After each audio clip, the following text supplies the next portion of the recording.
Bonjour mes amis, mon nom c'est Solange Thibodeau, alias Solange Bonheur, et je suis l'auteur du livre De la COVID-19 à la dictature mondiale. Aujourd'hui, mardi le 14 juillet 2026, je suis rendue au bas de la page 247. Et hier, je vous laissais en vous parlant de ce qu'a dit à la télévision notre ancien premier ministre François Legault à l'époque de la crise COVID. Il a dit qu'il cherchait à protéger les non-vaccinés contre eux-mêmes. Dans quelles circonstances cette expression bien particulière s'utilise-t-elle? À coup sûr, quand il s'agit d'une personne qui ne profite pas de toute sa tête ou que son bon jugement se trouve affecté pour une raison ou pour une autre. Nous entendons cette expression lorsqu'il est question de protéger un enfant qui ne connaît pas le danger ou pour un jeune adolescent sans expérience de vie qui se rebelle pour le plaisir de contrarier ses parents. Elle s'emploie aussi pour un déficient intellectuel, un malade mental ou une personne âgée souffrant d'une démence quelconque qui la prive de sa capacité d'assumer son autonomie et de devenir responsable de ses choix. Cette expression ne s'applique jamais à un adulte mature, normalement intelligent et responsable. Cette façon de parler représente donc une insulte au quotient intellectuel et à la maturité des adultes non injectés du Québec. Ces mots à dessein si bien choisis accomplissent donc un double effet pervers. Il humilie la personne qui refuse cette injection et du même coup incite de les injecter à les considérer comme des personnes à problème. C'était bien choisi pour avoir un impact précis, puis il a réussi malheureusement. Cette façon de s'exprimer sert aussi de tactique psychologique pour un autre bénéfice gouvernemental. Sous cette pression humiliante, une partie des non-injectés risque de passer à l'action vaccinale. Entre parenthèses, ce que le gouvernement appelle, curieusement, de tous ses voeux. Cette possibilité existe qui passe à l'injection, et ils le savent très bien. Voilà pourquoi ils se comportent ainsi d'ailleurs. Ils ne ratent aucune chance de forcer la note en direction de l'injection COVID. Dans cette vidéo, François Legault évoque également un nouveau couvre-feu pour le lendemain dès 22 heures, la veille du jour de l'an 2022, assorti d'une amende allant de 1 000 à 6 000 $ pour les contrevenants qui auraient besoin d'air. Il avait pensé de n'obliger le couvre-feu que pour les non-injectés, mais il a changé d'idée, prétextant que cela induirait pour les policiers une surveillance plus complexe et moins efficace. Cette décision d'exiger le couvre-feu a forcément provoqué une montée en flèche de l'hostilité des injectés contre les non-injectés.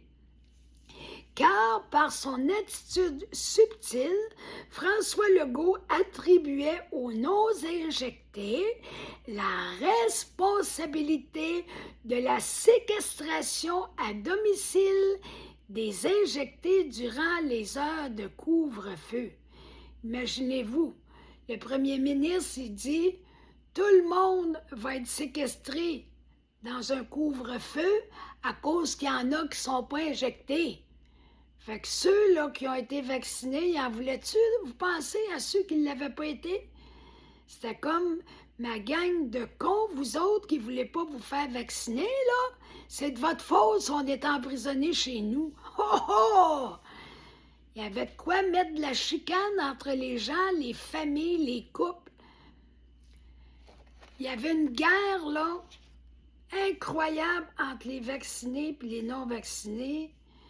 Je le sais que je vous apprends rien, mais c'est important de se souvenir de toutes les manipulations, les manigances qui ont été faites pour que les gens en arrivent à être en conflit ouvert les uns avec les autres. Bon, je suis rendu où? Là. Durant les 4 premiers mois de l'année 2021, une première période de couvre-feu a sévi au Québec et une autre s'apprêtait à revenir. Plusieurs injectés, sûrs de leur bon droit et remplis de hargne, s'adressaient ainsi aux non-injectés. Votre refus du vaccin nous emprisonne dans nos propres maisons, alors que nous, contrairement à vous, avons fait notre devoir de bons citoyens responsables. Vous n'êtes que des arriérés égoïstes qui nous causent des problèmes. Tout ce trouble est de votre faute. Ça, c'est fait exprès pour qu'il y ait de la chicane.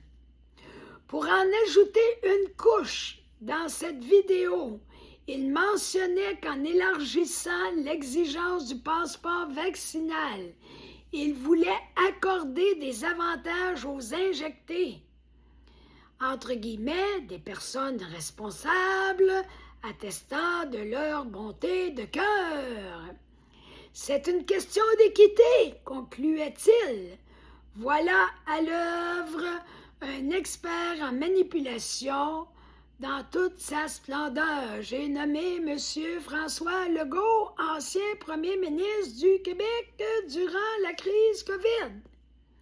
Je pourrais décortiquer longuement son comportement sur le plan psychologique, mais ce n'est pas nécessaire. Je vous crois assez intelligent pour évaluer l'ampleur de son esprit tordu et pan en dessous, comme on dit au Québec. On dit ça des gens corrompus, c'est quelqu'un qui est par en dessous. À la fin de cette vidéo, le journaliste Patrice Roy de la télévision de Radio-Canada déclarait que le Québec demeurait le lieu où sévissaient les mesures sanitaires les plus sévères de toute l'Amérique du Nord. Toujours dans le même ordre d'idées, l'infantilisation du peuple québécois va bon train de par la bouche de nos gouvernants. Combien de fois ces paroles ont traversé leurs lèvres? Nous savons bien que vous êtes tannés, mais vous devez faire encore un effort.